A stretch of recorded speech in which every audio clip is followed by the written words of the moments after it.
Hi, today we'll be doing an unboxing video of the iPhone 6s Premium Kit.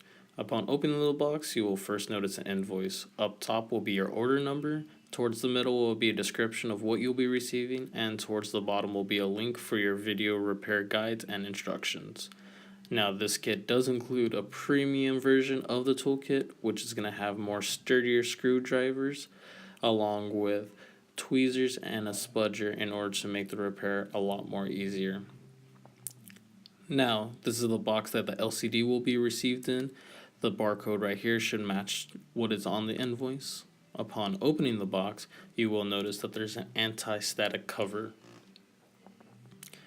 Now, the difference between the premium and the other ones listed is that all the components are already installed, from the front camera proximity sensor and ear speaker down to the home button below. But please note that Touch ID will not work on this model since it's not your original home button.